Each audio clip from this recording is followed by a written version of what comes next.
आप सभी के जैसे मेरे भी मन में क्यूरियोसिटी थी कि मुझे भी सेल्फ इंडिपेंडेंट बनना है। बाय 2030 ये रियल एस्टेट की सेगमेंट $1 ट्रिलियन टच करने वाली है। तो अभी तक ये होता था कि stock market versus real estate, stock market versus real estate, why not stock market and real estate. अभी मेरे पास एक प्रॉपर्टी आई है जिसमें अपना 1 करोड़ का इन्वेस्टमेंट लग रहा है, लेकिन उसके रिटर्न्स बहुत तगड़े हैं। 1 करोड़ जी अरे भैया 1 करोड़ 10 लाख में इन्वेस्ट करना चाहता हूँ, 1 करोड़ की आप बात कर रहे यार, रिटर्न्स भी तो देखो वो कितना रिटर्न्स दे रही है। एक पिज्जा दे दो। One pizza. बुफे मिलेगा। नहीं, I need a single pizza. एक पिज्जा चाहिए। पिज्जा नहीं मिलता सर, इधर बुफे ही मिलेगा। भूख है एक स्लाइस की, एक पिज्जा मिलता तो भी चल जाता। तो जैसा कि भी आपने देखा, कभी भी आपने भूख अनुसार पैसा दिया है? हो ही नहीं सकता कि दिया हो। जैसे कि अभी इन्हें भूख थी एक स्लाइस की, खरीदना पड़ा पूरा पिज्जा, एंड में मंगाना पड़ा पूरा combo. Same goes with him. यहाँ पे भी इन्हें 10 लाख रुपए थे इन्वेस्टमेंट करने के लिए, बट 1 लाख की प्रॉपर्टी दिखा दिया ब्रोकर ने। मतलब जितना इन्वेस्टमेंट वो कर सकते थे, कभी भी वो उतना इन्वेस्टमेंट कर नहीं पाते हैं। ये एक बहुत बड़ी मेजर प्रॉब्लम है आज की डेट की। तो क्लास 10th में अपना बोर्ड एग्जाम खत्म करने के बाद आप सभी के जैसे मेरे भी मन में क्यूरियोसिटी थी कि मुझे भी सेल्फ इंडिपेंडेंट बनना है, अपने घर वालों से पैसे नहीं मांगने। तो यूट्यूब में सारे कोर्सेज देख लिए, freelancing, stock market, digital marketing, सब कुछ देख लिया। एट द एंड यही पता चला कि अगर वेल्थ बढ़ानी है तो इन्वेस्टमेंट जरूर करनी है। इन्वेस्टमेंट के अब 2 ही मेजर की रोल्स हैं आज की डेट में, या तो स्टॉक मार्केट और नहीं तो रियल एस्टेट। तो अभी तक ये होता था कि stock market versus real estate, stock market versus real estate, why not stock market and real estate. मतलब हम fusion of business of real estate and model of stock market ये साथ में क्यों नहीं कर सकते?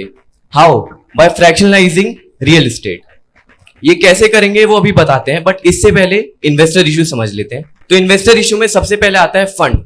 अगर एक बार फंड अरेंज हो गया तो अब एनालाइज नहीं कर पाते कि वो फंड कहां पे इन्वेस्ट करना चाहिए। सिर्फ ये इन्वेस्टर के साथ ही इशू नहीं है, इसके बाद आता है डेवलपर इशू, उसके बाद आता है उनका मैनेजमेंट।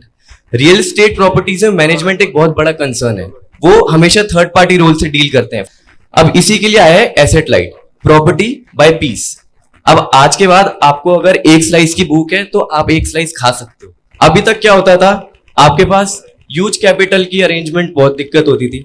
अगर मुझे किसी प्रॉपर्टी में इन्वेस्ट करना है तो मुझे वहां पे ह्यूज कैपिटल चाहिए। अब आता है एसेट लाइट। एसेट लाइट में आपको ह्यूज कैपिटल की जरूरत ही नहीं है। अगर आपके पास 10 लाख रुपए हैं और आपको दिख रहा है कि 1 करोड़ वाली प्रॉपर्टी में आपको 10x रिटर्न मिलेगा, तो आप 10 लाख उस 1 करोड़ वाली प्रॉपर्टी में इन्वेस्ट कर सकते हैं। सेकेंडली, आपको कोई भी लीगल इश्यूज नहीं करने, वहां पे आपको लीगल के चक्कर ही नहीं काटने, वो सब हम करेंगे। और आपके गारंटीड रिटर्न है, क्योंकि हम पहले से ही प्रॉपर्टी जो लिस्टेड है प्री रिसर्च प्रॉपर्टी में ही आपका पैसा इन्वेस्ट करवाते हैं। तो जैसे ही रौनक ने बताया कि रियल एस्टेट और स्टॉक मार्केट को मर्ज करके क्या क्या बेनिफिट्स नहीं हो सकते।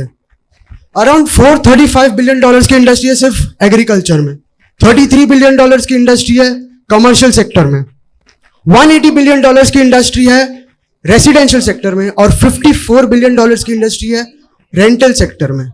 That sums to be $700 billion, और ये सिर्फ इंडिया के नंबर्स है। $700 बिलियन क्या इसके बाद ग्रो नहीं होगी? होगी। बाय 2030 ये रियल एस्टेट की सेगमेंट $1 ट्रिलियन टच करने वाली है। This is gonna be 1/5 of the total India's GDP. अब आते हैं हमारा बिजनेस क्या, हम करते क्या है। आप बैठे अभी ब्रिगेड की बिल्डिंग में, ब्रिगेड बन रहा है फॉर एन एग्जाम्पल 100 करोड़ का, ये बिल्डिंग बन रही है 100 करोड़ की। एज ए रिटेल इन्वेस्टर मेरे पास 100 करोड़ तो नहीं रहेंगे, ऐसे मेरे जैसे लोग कितने ही रहेंगे, हजारों, लाखों, करोड़ों। Let's say there are 1000 people who wanna invest in Brigade but are not able to due to the capex. अब ये 1000 पीपल 10 लाख रुपीस ईच इकट्ठा करते हैं और एक एसपीवी बनाते हैं, और एसपीवी बाद में इन्वेस्ट करती है ब्रिगेड में। अब जो भी ब्रिगेड रेंट देगी, इंटरेस्ट देगा, कैपिटल अप्रिसिएशन देगा, वो देगी एसपीवी को, और वो बाद में देगी अपने शेयर होल्डर्स को। अब आप सोच रहे हो कि रीट्स ऑलरेडी मार्केट में है तो एसेट लाइट की क्या जरूरत है। Firstly REITs are market listed, NSC और बीएसई में ऑलरेडी लिस्टेड है, तो उनके जो शेयर की प्राइस है वो already day in day out fluctuate होते रहते हैं। सेकेंडली, आपका जो पैसा है वो एयूएम में जाता है, ना कि प्रॉपर्टी में जाता है। एसेट लाइट का दूसरा ही वे है। फर्स्टली, हम लोग मार्केट में लिस्टेड ही नहीं होंगे, हम एक सेपरेट प्लेटफॉर्म बनेंगे.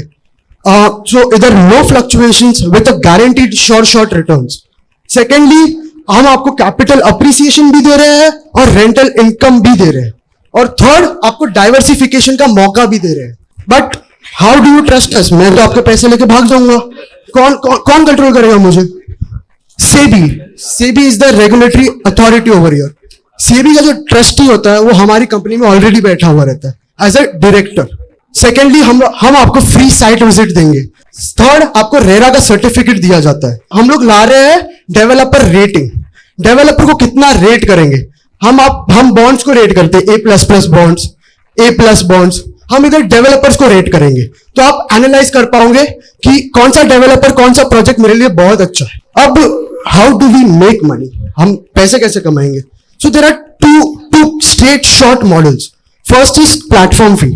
जो भी डेवलपर हमारे साथ लिस्ट होना चाहता है उसको एक प्लेटफॉर्म फी देनी पड़ती है, जितना भी उसको रेज करना है. सेकेंडली, हम लोग मैनेजमेंट फीस लाएंगे. That is gonna be from the investors. This is what asset light does. Thank you.